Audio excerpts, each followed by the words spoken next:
Education సంబంధించినటువంటి విద్యా వ్యవస్థలో విద్యుత్ శక్తి సంబంధించినటువంటి సమస్య అత్యంత ఇబ్బంది పడతా ఉంది. కొన్ని చోట్ల బిల్లులు కట్టలేకపోతున్నాం, డిస్కనెక్ట్ చేస్తూ ఉన్నారు, డ్రింకింగ్ వాటర్ ఉండకుండా పోతా ఉంది, లేకపోతే రన్నింగ్ వాటర్ లేకుండా పోతా ఉంది. దీనికి సంబంధించి రాష్ట్ర ప్రభుత్వం నుంచి ఒక విధానపరమైన నిర్ణయం తీసుకోవాలన్నప్పుడు ఈ మంత్రిమండలి అందరూ కూర్చొని ఆలోచన చేసింది.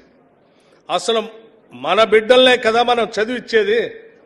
ఆ చదివిచ్చే సెంటర్స్లో కరెంటు సంబంధించిన వాళ్ళు బిల్లులు కట్టలేనటువంటి పరిస్థితిలో ఉంటే అది రాష్ట్ర ప్రభుత్వమే భరించి బిల్లులు కడదాం, దానికి కావాల్సిన నిర్ణయం తీసుకుందాం అని చెప్పి ప్రత్యేకంగా నిర్ణయం తీసుకొని ఈరోజు ఇక్కడికి వచ్చేటప్పుడే ఈరోజే ఒక జీవోని కూడా ఇష్యూ చేసి ఇక్కడ విద్యుత్ శాఖ మంత్రిగా జీవోని కూడా ఇష్యూ చేసి తీసుకొని వచ్చాను నేను.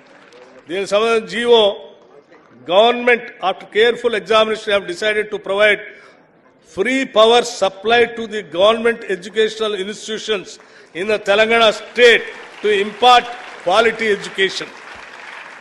ఈ రాష్ట్రంలో ఉన్నటువంటి ప్రభుత్వ విద్యా సంస్థలన్నిటికి కూడా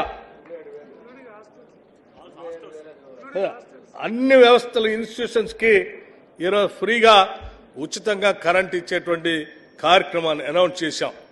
వీటికి సంబంధించి దాదాపు 27,862 ఇన్స్టిట్యూషన్స్ ఈ రాష్ట్రంలో స్కూల్ ఎడ్యుకేషన్ నుంచి ఇంటర్మీడియట్ ఎడ్యుకేషన్ నుంచి మొదలు పెడితే అప్ టు రెసిడెన్షియల్ స్కూల్స్ వరకు అన్నిటిని కలుపుకుంటే 27,862 ఇన్స్టిట్యూషన్స్కి ఈరోజు ఉచితంగా కరెంట్ ఇచ్చేటువంటి కార్యక్రమాన్ని జియో ఇష్యూ చేసి ఈరోజు రాష్ట్ర ప్రభుత్వం కాంగ్రెస్ ప్రభుత్వం నిర్ణయం చేసి వచ్చిందని కూడా మీ అందరికీ నేను సవినయంగా మనవి చేస్తూ, మిత్రులు, గురువులు, ఇక్కడ ఉన్నటువంటి పెద్దలు కేశవరావు గారు ఒకప్పుడు టీచరే, వారు పెద్ద గురువు, మా అందరికి గురువే.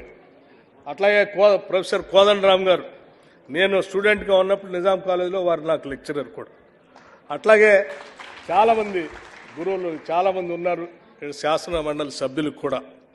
వారికి మీకు మీ అందరికి కూడా రాష్ట్ర ప్రభుత్వం తరఫు నుంచి నా హృదయపూర్వకమైనటువంటి గురు పూజోత్సవ మీ అందరికీ అభినందనలు తెలియజేస్తూ, ధన్యవాదాలు కూడా తెలియజేస్తూ, భవిష్యత్తులో మీ పాత్ర ఈ రాష్ట్ర నిర్మాణానికి పెద్ద ఎత్తున, అది కూడా ప్రోగ్రెసివ్ స్టేట్గా ఈ రాష్ట్ర నిర్మాణానికి పెద్ద ఎత్తున ఉపయోగపడాలని చెప్పి నేను మనస్ఫూర్తిగా కోరుకుంటూ సెలవు తీసుకుంటున్నాను.